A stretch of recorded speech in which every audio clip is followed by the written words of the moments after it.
You know what? I love thrift stores. We don't have a Goodwill in the UK, but our version is called Sue Riders.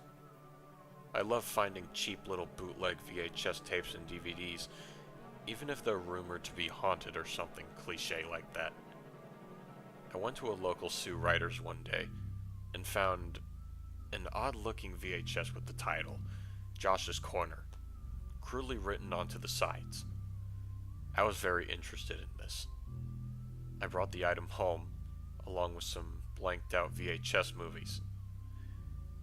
I stuck Josh's Corner into my old CRT TV, and it came on. The timestamp on the VHS appeared and stayed at 00000. It started with a 90s looking splash screen with the text Josh's Corner in dark blue text. It faded to a black background with a couple of chairs and a small desk with a man sitting behind it. The man was wearing a blue shirt and seemed to be very excited about something. Hello, audience! My name is Josh. Welcome to my corner. He said. Anyways, we don't have too long of a show today. Let's say hello to our first guest. A person was thrown onto one of the chairs, and they seemed to be tied up with yellow tape or rope. Josh was also holding a gun quite close to him. He looked like he was struggling and trying to scream, but he couldn't. Josh screamed, Shut up, bitch! and slapped the man across his face. I saw tears streaming from the victim's eyes, and it seemed that his nose was bleeding.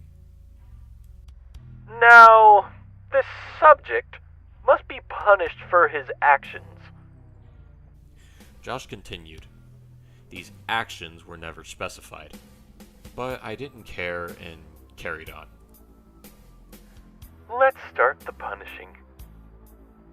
He raised the black background, like it was a cloth, and pulled out a chainsaw. I started feeling uncomfortable, but I kept on watching. Josh revved up his chainsaw and grabbed the bound victim's arm. Then he proceeded to saw off 2 fingers at a time. I gagged at this moment, but kept myself together. I could see the absolute agony and struggle in the man's eyes. Josh had a crazed look and was smiling. Blood was pouring out of the hand of the victim as his head bobbed back, passed out. Then Josh angrily grabbed a syringe and stuck it into the victim's arm. He woke up again and the gag fell off of his mouth. He let out a terrifying scream, drowning out all of the chainsaw sounds. At this point, only his right thumb was attached on his hand. I persevered and kept going. Well, looks like he's holding out quite well. Let's proceed. He finished off both hands, still leaving the thumbs.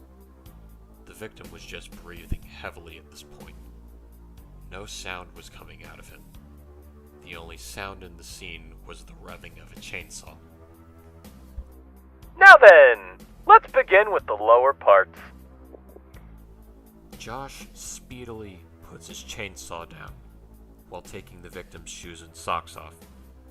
At this point, I was just blankly staring at my screen, watching the horror unfold before me. I don't want to describe the toes being sawed off, because as I'm writing this, I already have a half-full barf bucket next to me. Eat up! It'll make you big and strong. Josh said, as he was shoving the severed body parts into his victim's mouth. When he spat out everything, Josh screamed, I warned you to eat! That was your last chance! Josh proceeded to shove the chainsaw into the victim's mouth. Suddenly the screen cuts to black, and a new scene is shown with a bloody, twitching corpse in the background, with Josh saying, Well, this is all we have time for tonight at Josh's Corner. Before we go for tonight, just remember, don't fuck with me! However, the tape soon cuts out and ejects itself. I froze. I stared at the static, contemplating what I just viewed. I shook myself up and picked up the tape. I went straight back to Sue Ryder and legged it to the counter.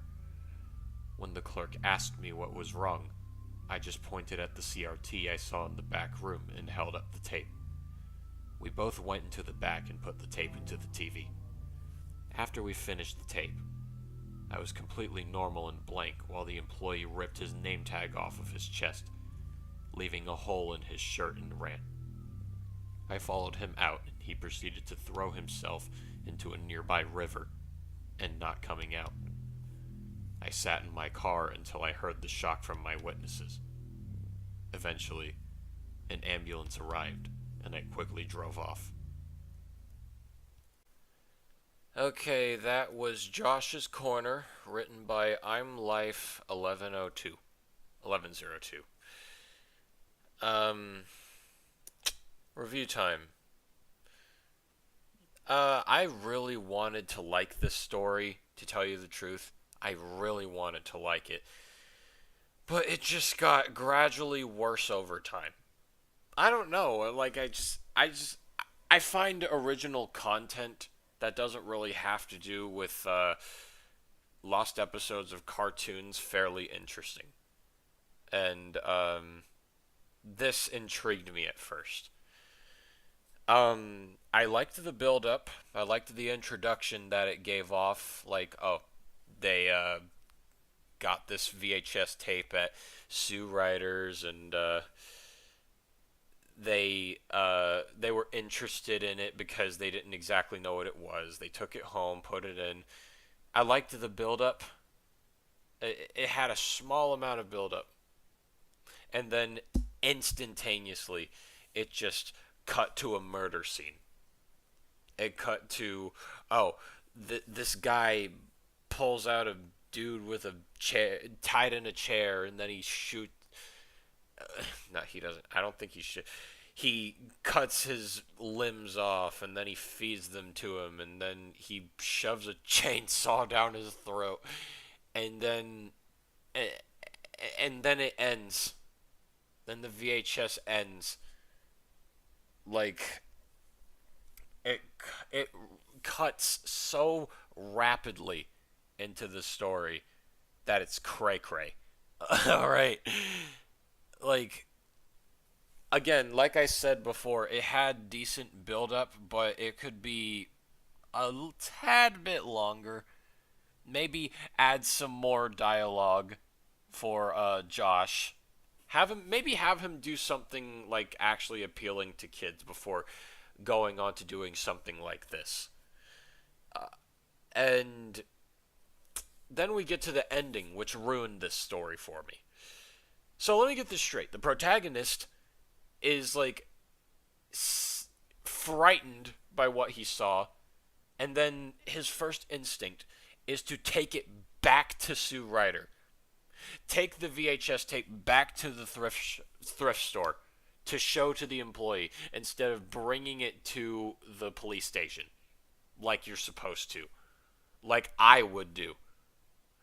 And when the clerk asked me what was wrong, he brought it to the CRT and then showed it to the clerk, and then all of a sudden, instead of calling the cops, the clerk runs outside and commits suicide. And then the guy drives off, and that's the ending. Does the protagonist think he's going to get arrested? Does he maybe add in some insight? Maybe, oh, he's driving away because he's afraid that people will think he pushed him off, or something like that. Add some insight to the main character, just a tad bit more. Ugh, man. I'm disappointed. I wanted to like this story, but it just turned into another gore thing. I can tell it was certainly written with some form of competence, and I applaud the author for that, but I'm sure they can come up with something better. That being said, my final rating is going to be a 3 out of 10. As always, though, this is simply my personal opinion. We all have our opinions regarding these pastas. What did you think of the pasta? What would you have done to improve upon it? And as always, I will see you all in the next narration. I love you all. Bless.